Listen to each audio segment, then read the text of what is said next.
we're going to go through the 7 things you need to walk out there with your equipment and your guitar. Okay, first of all, it's a very good website called GAK, G-A-K. The only problem about it is it's online.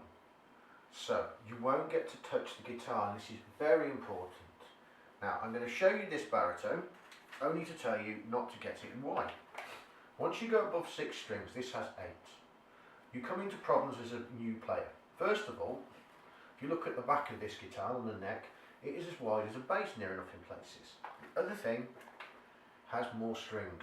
Books, videos and those kind of things won't cover it, and you don't always play the scale the same way when you come down.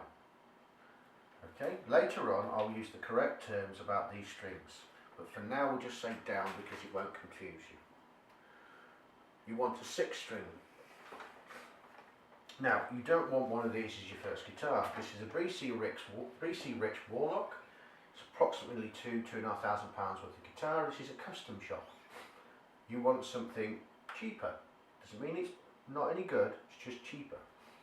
First thing you do, after they've demonstrated it, because you just say to them, I'm a new player. The next thing after that you can always do is sneak into the conversation. Oh, who's your dealers? And if they say Fender, Music Man, things like that, sorted shop, go there. If they say something like, we only stock Yamaha, get the fuck out of there, it's a Mickey Mouse shop. Right, have a look at every guitar, including the second-hand ones. Ask them what happens if a second-hand guitar you bought breaks, but it's not your fault. If they say it's the same as a brand new one, start looking in that section. Right, they will demonstrate probably with distortion on. Ask them to demonstrate in clean, because until you learn to palm mute, and for a few months that's how you're going to be playing. Now, if you're lucky, they'll lend you a pick, but before we go into that, there won't be a strap. I always like to put one foot on top of the other. Now, always have one hand on the guitar. What you're going to do is you put your hand on the neck like this, take it back just a touch, lift this hand up. If it goes like that, or like that, the balance is shit, don't go there. What you're mostly looking for at the moment is the neck. Now, if the neck feels really nice, really consider it.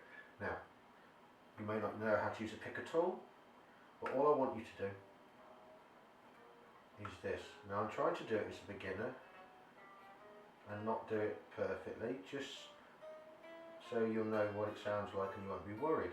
Now, if you make the mistake of getting too close to the metal bits, the frets, just move, touch to the side. Now I want you to randomly choose places and definitely go past the 12th fret, which are those 2 dots there. The reason being is the frets get closer together and it's not as easy to play.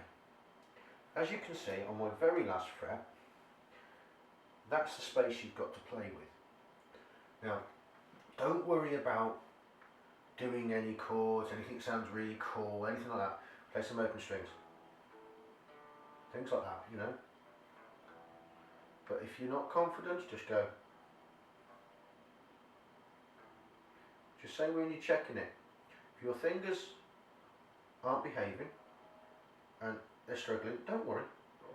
They won't judge you in the shop for it. You said you're a beginner. So once you've found the neck you want. Oh yes, and actually by the by, if you can't use a pick at all, just do the same thing with your finger. Just take your time. Now, we've picked our guitar. Next thing you want is a strap. Now, you don't have an expensive one, you can go for one of the cheap ones if you really want to. You can upgrade straps later on.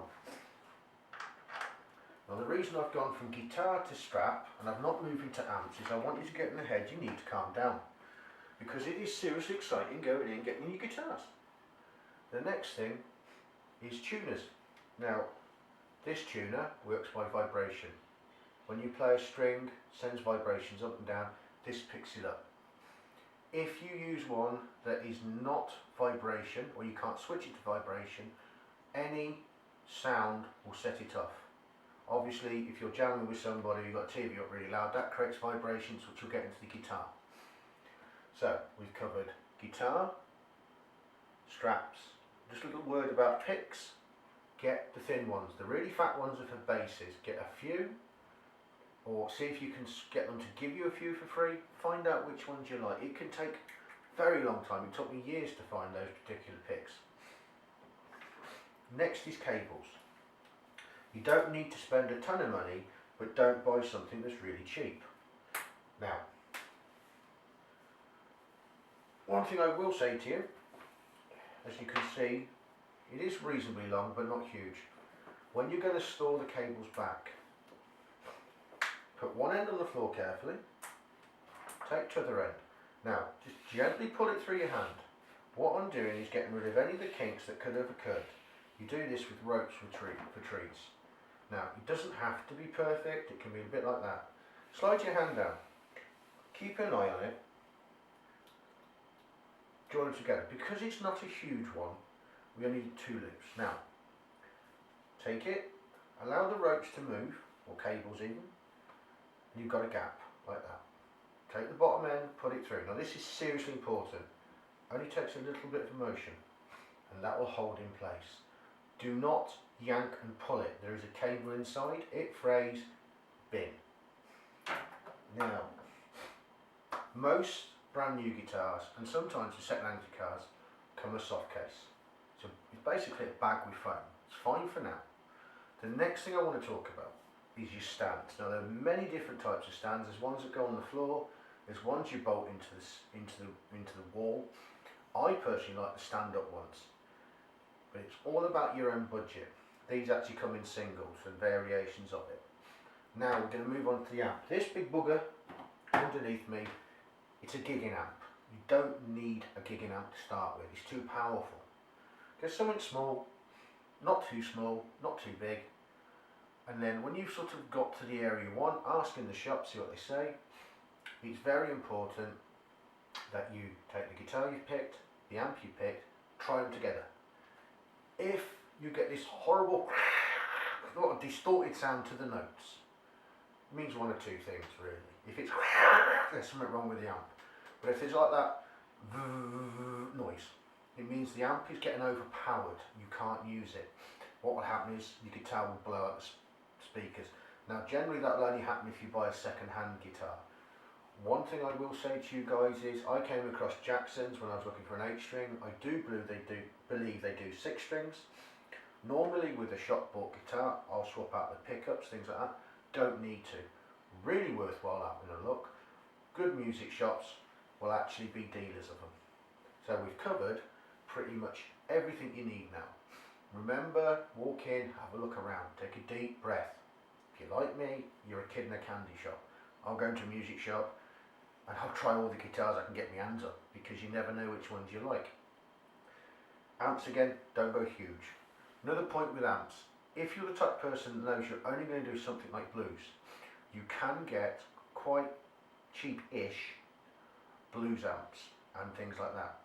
If you're only going to do blues, you can get a blues. I think it's Fender do, I think it's called a Blue Baby Mark III now.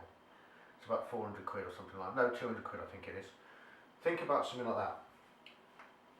That's basically it, guys. So when you're ready, go out, get your guitars. The next video, I'm going to show you what you do, how to tune, what to do when you move your guitar, especially when it comes from the shop, how to set your amp up. And then I'm going to show you some warm-up exercises. Now these are very important, because if you don't do them, you'll cause serious problems in these hands, and it can be for life. Okay? And then I shall show you one of the most important things, which is once you've done your exercises and things, having fun on it. Because if you don't have fun on your guitar, I'll give you less than 6 weeks and you'll bin it. So we're going to go through that next time. Have a good night.